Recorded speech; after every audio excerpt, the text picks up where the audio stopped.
बिस्मिल्लाहिर्रहमानिर्रहीम। आज के लेक्चर में हम 11th क्लास फिजिक्स का चैप्टर नंबर 3 के शॉर्ट आंसर क्वेश्चन देखेंगे। क्वेश्चन नंबर 1 है, state second law of motion case of rotation. Second law of motion की आपने डिफाइन करनी है, लेकिन रोटेशन के केस में। इससे पहले ऑलरेडी हम पढ़ चुके हैं। इससे पहले हमने पढ़ा हुआ है second law of motion linear motion के केस में, और वो था हमारे पास F=m में। आपने याद रखना है कि हमारे पास एस जो है ना, ये लीनियर मोशन में डिस्टेंस होता है, और थीटा जो है ये एंगुलर मोशन में डिस्टेंस होता है। ऐसे ही लीनियर मोशन में v वेलोसिटी होती है, और एंगुलर मोशन में ओमेगा वेलोसिटी होती है हमारे पास। ए जो है ना, ये लीनियर मोशन में एक्सेलरेशन को रिप्रेजेंट करता है, अल्फा एंगुलर मोशन में। ऐसे जो काम मैथ करता है लीनियर मोशन में, वही काम mr² mean movement of inertia, इसको हम IB कहते हैं, ये करता है एंगुलर मोशन में। जो काम F फोर्स करती है लीनियर मोशन में, वही काम टार्क करती है एंगुलर मोशन में। टार्क भी फोर्स है, लेकिन ये घुमाने वाली फोर्स है। तो ये कुछ चीजें आपने याद रखनी है। तो इन्हीं से हम सेकंड लॉ ऑफ मोशन की डेरिवेशन करेंगे इन केस ऑफ रोटेशन। अब जो F है ना, इसकी जगह आ जाएगा टार्क इक्वल m की जगह आ जाएगा mr², और mr² को हम I के साथ भी रिप्रेजेंट करते हैं। a की जगह आ जाएगा अल्फा। तो ये हमारे पास सेकंड लॉ ऑफ मोशन बन गया इन केस ऑफ रोटेशन। जैसे ये कुछ चीजें आपने याद कर लेनी है। Second law of motion in case of rotation, the second law of rotation motion in case of rotation states that, कहता है कि ये कहता है जो टॉर्क है एक्टिंग ऑन अ बॉडी, किसी बॉडी पे जो एक्ट करती है, इज इक्वल टू, वो बराबर होती है द प्रोडक्ट का मतलब होता है हासिल ज़रब of its movement of inertia. ये जो आई ना यहाँ पे, ये मूवमेंट ऑफ इनर्शिया है, एंड इस एंगुलर एक्सेलरेशन, और जो इसका एंगुलर एक्सेलरेशन है वो अल्फा है। यानी कि जो टॉर्क है वो इक्वल है product of movement of inertia and angular acceleration. This is the rotational analogue of Newton second law. कहता है कि ये एनालॉग मतलब आप कह लें कि जो मुतबादिल होता है किसी चीज का, वो है रोटेशनल मोशन में। लीनियर मोशन में सेकंड लॉ है हमारे पास F=m में, और रोटेशनल मोशन में सेकंड लॉ है हमारे पास τ=I अल्फा के। क्वेश्चन नंबर 2 है, what is the effect of changing the position of a diver while diving in the pool. कहता है कि जो डाइवर है, गोताखोर है, जब वो पूल तालाब में डाइविंग करता है, छलांग लगाता है, गोता लगाता है, तो वो अपनी पोजीशन को क्यों चेंज करता है, आपने ये बताना है। तो इसका आंसर पढ़ने से पहले हम एक डायग्राम देख लेते हैं। ये डायग्राम आपको नजर आ रही है। इसमें ये जो ना डाइवर जा रहा है, पहले वो इस पोजीशन में है, फिर उसके बाद वो इस पोजीशन में पहुंचा, फिर उसके बाद ये जो पोजीशन है, इसमें अगर आप चेक करें तो उसके जो आर्म्स है और लेग्स है, ये फुली एक्सटेंडेड है, यानी कि फैली हुई है। तो यहाँ पे एक फार्मूला आपने याद रखना है, I=mr²। ये मूवमेंट ऑफ इनर्शिया का फार्मूला है। तो मूवमेंट ऑफ इनर्शिया का डिस्टेंस के साथ यहाँ पे डायरेक्ट रिलेशन है। इसके अलावा हमने एक फार्मूला पढ़ा हुआ है एंगुलर मोमेंटम का। उसमें हमने पढ़ा था कि I ओमेगा जो है ना, ये कांस्टेंट है, यानी कि एंगुलर मोमेंटम, और यहाँ पे I और ओमेगा का आपस में इनवर्स रिलेशन होता है। ये हमने चैप्टर में बड़ी डिटेल में पढ़ा हुआ है। मूवमेंट ऑफ इनर्शिया का डिस्टेंस के साथ डायरेक्ट रिलेशन है, मास के साथ भी डायरेक्ट रिलेशन है, और मूवमेंट ऑफ इनर्शिया का एंगुलर वेलोसिटी के साथ इनवर्स रिलेशन है। अब इस केस में ये बंदे का जो डिस्टेंस है ये बढ़ा हुआ है, तो डिस्टेंस बढ़ेगा तो इसका मूवमेंट ऑफ इनर्शिया भी बढ़ेगा, मूवमेंट ऑफ इनर्शिया बढ़ेगा तो इसकी एंगुलर वेलोसिटी कम हो जाएगी। इस केस में इसका जो डिस्टेंस है ये क्लोज टच पोजीशन में आ गया, इसने अपनी बॉडी को क्लोज कर लिया है, तो इसका डिस्टेंस कम हो जाएगा। इसका डिस्टेंस कम होगा तो इसका मूवमेंट ऑफ इनर्शिया भी कम होगा, क्योंकि ये डायरेक्ट रिलेशन बना रहे हैं। और अगर इसका मूवमेंट ऑफ इनर्शिया कम होगा तो इसकी एंगुलर वेलोसिटी जो है ना वो ज्यादा होगी। तो ये ज्यादा एंगुलर वेलोसिटी करने के लिए या ज्यादा कलाबाजियां लगाने के लिए अपनी पोजीशन को चेंज करता है, यही इसका आंसर है। तो इसको हम पढ़ लेते हैं। The diver change his body position to make extra somersault. Extra somersault का मतलब है कि एक्स्ट्रा कलाबाजियां लगाना, यानी कि हवा में बाजियां लगाने के लिए वो ऐसा करता है। एक्सप्लेनेशन में लिखा है, when the diver lift off from the diving board, जब एक डाइवर डाइविंग बोर्ड यानी कि वो जो डाइविंग बोर्ड है जिसमें से उसने छलांग लगानी है, his legs and arms are full extended. शुरू में उसकी जो टांगे और जो बाजू है फुली एक्सटेंडेड है। In this case his movement of inertia is larger. इसका मूवमेंट ऑफ इनर्शिया लार्जर होगा। वजह ये मैंने बताया हुआ है कि मूवमेंट ऑफ इनर्शिया और डिस्टेंस का आपस में डायरेक्ट रिलेशन है, और मूवमेंट ऑफ इनर्शिया और एंगुलर वेलोसिटी का आपस में इनवर्स रिलेशन है। तो यहाँ पे वो यही कह रहा है कि इसका मूवमेंट ऑफ इनर्शिया ज्यादा होगा, but angular velocity is small, जो एंगुलर वेलोसिटी है वो कम होगी। दूसरे केस में कहता है when the legs and arm of the diver are drawn into the close tuck position, जब वो अपनी बॉडी को क्लोज कर लेता है इस तरह करके, इसको कहते हैं क्लोज टक पोजीशन। इसमें इसका जो मूवमेंट ऑफ इनर्शिया है वो कम हो जाएगा, और मूवमेंट ऑफ इनर्शिया कम होगा तो इसकी एंगुलर वेलोसिटी जो ना वो बढ़ जाएगी, ज्यादा हो जाएगी। तो ये कह रहा है his movement of inertia is reduce, यानी कि कम हो जाएगा considerably, so that his angular velocity will increase, इसकी एंगुलर वेलोसिटी जो ना वो बढ़ जाएगी to conserve the angular momentum, ताकि एंगुलर मोमेंटम जो ना वो कांस्टेंट रहे। और इसका फार्मूला भी उसने नीचे लिखा हुआ है, और इसका फार्मूला भी उसने नीचे लिखा हुआ है I1 ω1 इक्वल है I2 ω2 के।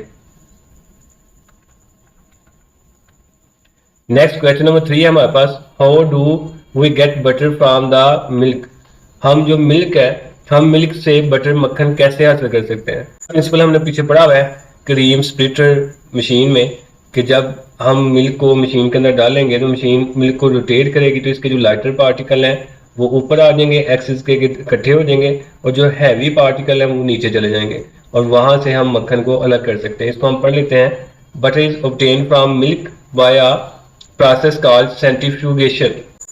इसमें कह रहा है कि जो हम मक्खन हासिल करते हैं दूध से, ये सेंट्रीफ्यूगेशन प्रोसेस से हम करते हैं in a machine called cream splitter, और जो मशीन हम इसमें यूज करेंगे उसको हम क्रीम स्प्लिटर कहेंगे, यानी कि क्रीम को अलग कर देगी। क्रीम का मतलब यहाँ पे मक्खन है। In this machine milk is wild, wild का मतलब घुमाना है, तो इस मशीन के अंदर मिल्क को हम घुमाते हैं रैपिडली, तेजी से। सिंस मिल्क इज मिक्सचर, क्योंकि मिल्क जो है ना ये मिक्सचर होता है of light and heavy particles, इसके अंदर लाइट पार्टिकल भी होते हैं और हैवी पार्टिकल्स भी होते हैं। व्हेन इट इज रोटेटेड, जब मशीन को रोटेट किया जाता है, द लाइट पार्टिकल्स, इसके जो लाइट यानी कि हल्के पार्टिकल्स हैं जिसको हम क्रीम का नाम देते हैं, gather near the axis of rotation, वो एक्सिस ऑफ रोटेशन के नजदीक इकट्ठे हो जाएंगे। Whereas the heavy particles, जो हैवी पार्टिकल्स हैं, भारी पार्टिकल्स हैं, will go outward and hence cream can easily, वो दूर चले जाएंगे एक्सिस से, और वहां से हम क्रीम जो है ना वो आसानी के साथ by be separated from milk, milk से हम इसको अलग कर लेंगे। तो इतना ही आप कर लें, ये काफी है। क्वेश्चन नंबर 4 है, mass is the measure of inertia in linear motion. कहते हैं जो मैस है ये लीनियर मोशन में इनर्शिया की पैमाइश करने के लिए हम इस्तेमाल करते हैं। What is it's analogue in rotational motion, इसका जो मुतबादल है रोटेशनल मोशन में वो क्या होगा, डिस्क्राइब ब्रीफली, इसको आप बयान करें। तो ये मैं ऑलरेडी आपको क्वेश्चन नंबर 1 में बता चुका हूँ कि एफ जो है ना ये लीनियर मोशन में जो काम करता है, इसकी जगह एंगुलर मोशन में टा काम करता है। इस तरह ए की जगह अल्फा एंगुलर मोशन में हम यूज करते हैं। एम जो ना ये मैस है, और ये लीनियर मोशन में जो काम करता है वही सेम काम एंगुलर मोशन में एम आर स्क्वायर यानी कि मूवमेंट ऑफ इनर्शिया करता है। तो आंसर इसका हम पढ़ लेते हैं, secular motion can be express, linear motion के लिए ये है, लीनियर मोशन के लिए ये हमने ऊपर पढ़ा हुआ है फॉर एंगुलर मोशन, और एंगुलर मोशन के लिए टा इक्वल होता है आई अल्फा के। So torque is rotational analogue of force, कहते हैं जो टाक है ये मुतबादल है रोटेशनल मोशन में फोर्स का। Where as mass is rotational analogue of movement of inertia, और मैस का जो मुतबादल होगा या मैस की जगह एंगुलर मोशन में जो हम यूज करेंगे वो मूवमेंट ऑफ इनर्शिया यूज करेंगे। Just as mass resist change in linear motion, कहते हैं जिस तरह मैस जो है ना वो रुकावट पैदा करता है लीनियर मोशन में, movement of inertia resist change in rotational motion, और जो मूवमेंट ऑफ इनर्शिया ये रोटेशनल यानी कि एंगुलर मोशन में वही रुकावट वही चेंज पैदा करेगा। Movement of inertia depends on both the mass of the object, ऊपर फार्मूला देख लें, मूवमेंट ऑफ इनर्शिया एक तो मैस पे डिपेंड कर रहा है, and it's distribution about the axis of rotation, और दूसरा इसकी डिस्ट्रीब्यूशन मीन इसका जो डिस्टेंस होता है एक्स से, इसका जो डिस्टेंस होता है एक्सिस से उस पर डिपेंड करता है। क्वेश्चन नंबर 5 है, why is it harder for a car to take turn at higher speed than at lower speed. इसमें कह रहे हैं एक तेज चलती हुई कार को टर्न करना, मोड़ना मुश्किल क्यों होता है जो आसा चलती हुई कार है उसके मुकाबले में। तो सिंपल आंसर है, जब एक गाड़ी चल रही है तो उसको हमने टर्न करना है तो उसके लिए हमें जरूरत होती है सेंटीपिटल फोर्स की। यहाँ पे गाड़ी को टर्न लेने के लिए सेंटीपिटल फोर्स की जरूरत होगी, और जो सेंटीपिटल फोर्स है ना यहाँ पे वो मिलेगी गाड़ी को फ्रिक्शन से। और जो फ्रिक्शन है वो गाड़ी के टायर और रोड के दरमियान में होती है। तो जब गाड़ी एक तेजी से मूव करती है तो फिर उसको उतनी फ्रिक्शन नहीं मिल पाती जितनी फ्रिक्शन उसको चाहिए होती है टर्न लेने के लिए, जिसकी वजह से गाड़ी अनबैलेंस होती है, वो स्किड कर जाती है। आंसर इसका हम पढ़ लेते हैं। It is harder for a car to take turn at high speed. एक तेजी से चलती हुई कार को टर्न करना मुश्किल होता है देन एट लोअर स्पीड, उसके मुकाबले में जो आस्था गाड़ी चल रही है। रीजन, इसकी वजह क्या है? While turning a car requires centripetal force, कि अगर हम एक कार को टर्न करना चाहते हैं तो फिर हमें सेंटीपिटल फोर्स की जरूरत होगी, और सेंटीपिटल फोर्स का फार्मूला ये वाला है। At higher speed the term v square increase rapidly. वो कह रहे हैं कि अगर ज्यादा स्पीड होगी तो जो वी स्केयर है, वी स्केयर का मतलब यहाँ पे स्पीड ही है, वो तेजी से बढ़ेगी। यानी कि यहाँ पे आप चेक करें जरा, सेंटीमीटर फोर्स और जो वी स्केयर है ये आपस में डायरेक्टली प्रोपोर्शनल है। यानी कि जितनी स्पीड ज्यादा होगी उतनी ही सेंटीमीटर फोर्स आपको ज्यादा चाहिए टर्न करने के लिए। More force is required to maintain the turn, यानी कि ज्यादा फोर्स चाहिए अगर आप एक टर्न को बरकरार रखना चाहते हैं, मेंटेन करने के लिए। If the required friction force, अगर जो रिक्वायर्ड जो आपको फ्रिक्शनल फोर्स मिल रही है is not, if the required frictional force is not available, वो फोर्स जो आपको चाहिए अगर वो अवेलेबल वहां पे ना हो या फिर आपको ना मिले, द कार में स्किड, कार जो ना वो स्लिप हो सकती है। हेंस टर्निंग इज हार्डर, और जो टर्न लेना वो मुश्किल हो जाएगा एट हाई स्पीड्स, ज्यादा तेजी से चलती हुई गाड़ी के लिए, due to increase centripetal force demand, चूंकि वो ज्यादा सेंटीमीटर फोर्स की डिमांड करती है। तो एट द एंड खुलासा इसका यही है कि अगर एक तेजी से चलती हुई गाड़ी जा रही है तो उसको टर्न करने के लिए आपको ज्यादा सेंटीमीटर फोर्स की जरूरत होती है, और ज्यादा सेंटीमीटर फोर्स के लिए आपको ज्यादा फ्रिक्शन की जरूरत है, जो कि उस गाड़ी को नहीं मिल पाती जो उसको चाहिए होती है, जिसकी वजह से गाड़ी स्लिप हो सकती है। क्वेश्चन नंबर 6 है, व्हाट आर द बेनिफिट्स, क्या फायदे होंगे ऑफ यूजिंग, अगर हम इस्तेमाल करते हैं रेयर व्हील्स। रेयर का वैसे मतलब होता है नायाब, लेकिन यहाँ पे रेयर व्हील्स का मतलब है गाड़ी के जो पिछले पहिए हैं, जो पिछले उसके टायर हैं, of heavy vehicles. Heavy vehicles का मतलब जो लोडर गाड़ियां होती हैं, जैसे डैम्पर है या फिर कोई ट्रक वगैरह है, जो वैन्स हैं, ट्राले हैं, इस तरह की गाड़ियां, कंसिस्टेड ऑफ डबल टायर्स।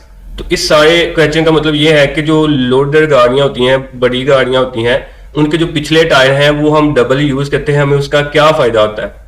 तो अब सिंपल सी बात है, हम गाड़ियों के टायर डबल यूज करेंगे तो इसके बेशुमार फायदे हैं। एक तो ये फायदा है कि हमारा जो लोड है वो डिवाइड हो जाएगा, एक इस टायर पे लोड आ जाएगा और एक इस टायर पे आ जाएगा। अगर हम सिंगल टायर यूज करेंगे सारा लोड सिंगल टायर पे आएगा, जिसकी वजह से उसका प्रेशर बढ़ेगा, प्रेशर बढ़ने की वजह से जो टायर है वो ब्रस्ट हो सकता है। एक तो हमें ये फायदा है कि लोड हमारा डिवाइड हो जाता है। दूसरा हमें ये फायदा है कि अगर हमारे पास सिंगल टायर है तो वो जमीन के साथ टच करेगा, अकेला टायर तो वो कम सरफेस के साथ टच करेगा। अगर दो टायर होंगे तो वो ज्यादा सरफेस के साथ टच करेंगे, जिसकी वजह से फ्रिक्शन की फोर्स बढ़ेगी। अगर फ्रिक्शन की फोर्स बढ़ेगी तो सेंटीमीटर फोर्स भी बढ़ जाएगी। अगर सेंटीमीटर फोर्स बढ़ेगी तो फिर टर्न लेना हमारे लिए इजी हो जाएगा। इसके अलावा अनबैलेंस वाली जो कंडीशन है वो भी खत्म हो जाती है कि गाड़ी को ज्यादा स्टेबिलिटी मिलती है, वो ज्यादा स्मूथली रन करती है। तो इसका आंसर भी हम देख लेते हैं। Heavy vehicles often use double R multiple tyres. जो भारी गाड़ियां होती हैं वो अमूमन डबल या एक से ज्यादा टायर्स को यूज करती हैं। ऑन रेयर व्हील्स, जो पिछले टायर होते हैं उनके हैविंग बेनिफिट्स, उसके हम फायदे देखेंगे। पहला फायदा है increase contact area. Contact area का मतलब जमीन के साथ जो टायरों का राब्ता है वो ज्यादा हो जाता है। जैसे कि मैंने बताया था, सिंगल टायर कम सरफेस को टच करेगा, डबल टायर ज्यादा सरफेस को टच करेगा। More tyres increase the surface area in contact with the road, यानी कि रोड के साथ आप जो टायर का एरिया वो ज्यादा टच होगा। रिड्यूसिंग प्रेशर, जिसकी वजह से प्रेशर कम होगा, क्योंकि प्रेशर और एरिया आपस में इनवर्स रिलेशन बना रहे हैं। एरिया ज्यादा हुआ तो प्रेशर कम हो गया ऑन ईच टायर। अब चूंकि प्रेशर डिवाइड हो गया ना टायर पे, तो हर टायर का प्रेशर कम हो जाएगा, विच प्रिवेंट्स, जो रोकेगा सिंकिंग ऑन शार्प सर्फेसिस। इसका मतलब ये है कि आम जैसे हमारे पास कोई शार्प सरफेस आ जाती है, कोई कीचड़ वगैरह आ जाता है या रेत आ जाती है, या जहां पे जमीन जरा नरम है, तो वहां पे गाड़ी जो धंस जाती है यानी कि फंस जाती है, उससे भी गाड़ी जो है ना महफूज रहती है, बच जाती है डबल टायर की वजह से। नंबर 2 पे है improve load bearing. Improved load bearing, अब लोड की जो बर्दाश्त है वो भी बढ़ जाती है। The load is shared, load जो है ये डिवाइड हो जाता है अमंग मोर टायर्स, ज्यादा टायर्स के दरमियान में। रिड्यूसिंग वेयर एंड टीयर, तो उनका जो फटने के चांसेस हैं या फिर उनका जो आप कह लें कि टायर घस जाते हैं तो वो घसाव भी कम हो जाता है, तो जिसकी वजह से टायर का जो फटना है वो भी कम होता है, यानी कि टायर पंक्चर नहीं इतनी जल्दी होता। एंड इम्प्रूविंग सेफ्टी, और जो हिफाजत है वो बढ़ जाती है। नंबर 3 पे है बेटर स्टेबिलिटी, यानी कि गाड़ी का जो बैलेंस है, जो उसका मुतवाजन है, वो भी बेहतर हो जाता है। Most important is that the multiple wheels, एक से ज्यादा जो टायर होते हैं, प्रोवाइड ग्रेट स्टेबिलिटी, जो ज्यादा तवाजन प्रोवाइड करते हैं, मुहैया करते हैं, स्पेशली ड्यूरिंग, खास तौर पे टर्न्स, जब आपने कोई टर्न लेना है, मोड़ काटना है, एंड ऑन अनइवन रोड्स, या फिर उन रोड पे जो रोड बैलेंस नहीं होते, ना हमवार रोड होते हैं, उन पे भी ये ज्यादा स्टेबिलिटी प्रोवाइड करते हैं। क्वेश्चन नंबर 7 है when a moving car turns around a corner, जब एक चलती हुई कार जो है ना वो टर्न लेती है एक कोने के गिर्द, टू द लेफ्ट साइड पे, इन व्हाट डायरेक्शन, किस डायरेक्शन में, टू द ओकुपेंट्स का मतलब यहाँ पे जो इसके अंदर पैसेंजर होंगे, जो मुसाफिर होंगे, जो लोग होंगे, वो हैं, टेंड टू फॉल, गिरेंगे, एक्सप्लेन ब्रीफली। वो कह रहा है कि एक चलती हुई कार जब लेफ्ट साइड पे टर्न लेती है तो उसमें मौजूद जो लोग होते हैं वो किस डायरेक्शन में गिरेंगे, ये आपने बताना है। सिंपल सी एग्जांपल है, जैसे आप लोग बस पे सफर करते हैं तो बस वाला जब ब्रेक लगाता है तो आप लोग आगे को जाते हैं, और जैसे ही वो रेस देता है, एक्सीलेटर पे पहुंच लगता है, तो आप लोग पीछे को जाते हैं। यानी कि इनर्शिया की वजह से गाड़ी जिस स्पीड से चल रही होती है या जिस डायरेक्शन में चल रही होती है, हमारी बॉडी भी उसी डायरेक्शन में अपनी मोशन को कंटिन्यू रखना चाहती है। अब गाड़ी चूंकि स्ट्रेट पाथ में जा रही है पहले, तो हमारी बॉडी भी स्ट्रेट पाथ में जा रही है, तो अब गाड़ी एकदम जब लेफ्ट साइड पे जाएगी तो हमारी बॉडी जो है ना, ड्यू टू इनर्शिया, वो सीधा जाना चाहेगी, जिसकी वजह से वो सीधा जाएगी और हमें लगेगा जैसे वो लेफ्ट से राइट जा रही है, और गाड़ी जो है ना वो लेफ्ट साइड पे जा रही है। इसी वजह से जो लोग गाड़ी के अंदर होंगे उनका झुकाव राइट साइड पे हो जाएगा, और जो गाड़ी है वो लेफ्ट साइड को जाएगी। तो इसका आंसर भी हम पढ़ लेते हैं, when a moving car turns left, जब चलती हुई कार लेफ्ट साइड पे टर्न लेती है, द ऑक्यूपेंट्स, जो उसमें मौजूद लोग होंगे, tend to fall to the right, तो वो राइट डायरेक्शन में गिरेंगे, यानी कि उसके ऑपोजिट जाएंगे। अगर कार राइट को टर्न ले रही है तो उसमें मौजूद जो लोग हैं वो लेफ्ट साइड पे टर्न करेंगे, और अगर कार जो है ना वो लेफ्ट साइड पे टर्न ले रही है तो उसमें मौजूद लोग जो है ना वो राइट साइड पे टर्न करेंगे। रीजन क्या है, when the car change direction, जब गाड़ी अपनी डायरेक्शन चेंज करेगी, टू द लेफ्ट साइड पे, द बॉडीज, जो उसमें मौजूद लोग होंगे, ऑफ द ऑक्यूपेंट्स, कंटिन्यू, वो जारी रखेंगे, moving in the straight line, वो सीधी डायरेक्शन में अपना सफर जारी रखना चाहते हैं या जारी रखेंगे, ड्यू टू इनर्शिया की वजह से। इनर्शिया चूंकि हमने पढ़ा हुआ है किसी भी बॉडी की वो प्रॉपर्टी है जो अपनी स्टेट को मेंटेन रखती है। Since the car is turning left, चूंकि कार लेफ्ट साइड पे टर्न ले रही है, and the bodies want to keep moving straight, और उसमें मौजूद जो लोग हैं वो चाह रहे हैं कि हम स्ट्रेट पाथ में मूव करें। दे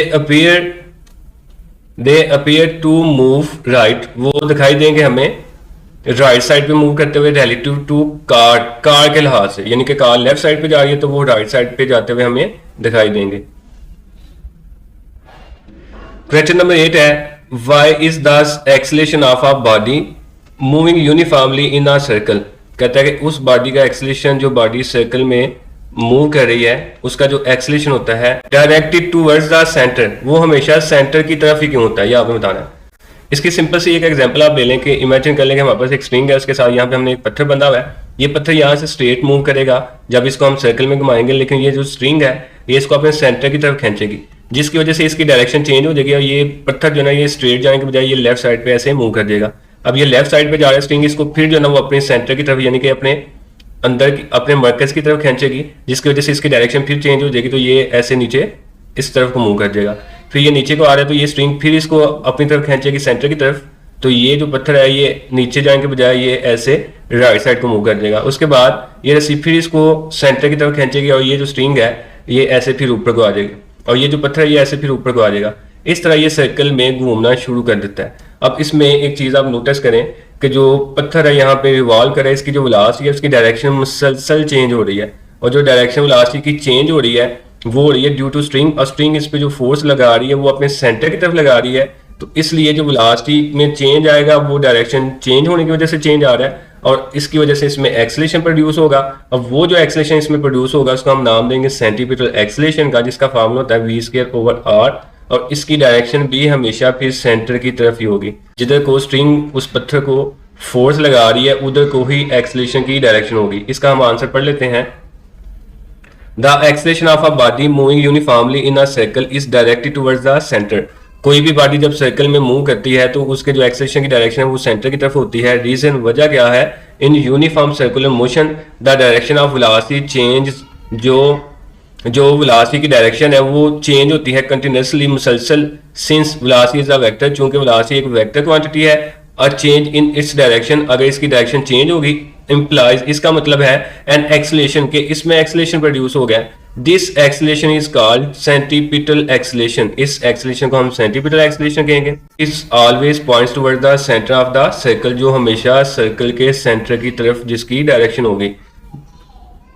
this inward acceleration is necessary, ये जो एक्सेलेरेशन है जो इनवर्ड डायरेक्शन में है, जिसकी डायरेक्शन अंदर की तरफ है, सेंटर की तरफ है, इज नेसेसरी, ये जरूरी होता है to keep the body, body को रखने के लिए moving along a circular path, circular path में, यानी कि अगर एक बॉडी सर्कुलर पाथ में मूव कर रही है उसके लिए सेंटीपिटल एक्सेलेरेशन का होना जरूरी है।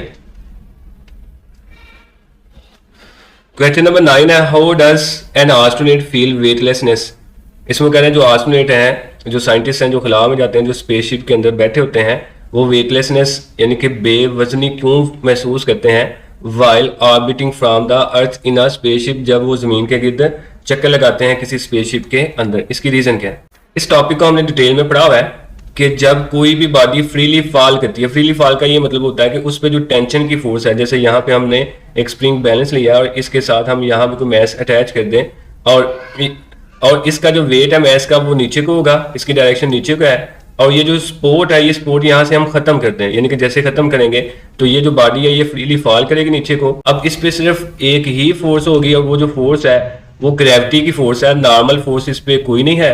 इसलिए ये जो बॉडी है इसका अपीरेंट वेट, जिसको हम टेंशन का नाम भी देते हैं, नॉर्मल फोर्स का भी नाम देते हैं, वो इसका 0 हो जाएगा। तो इसका आंसर हम पढ़ लेते हैं यहाँ पे।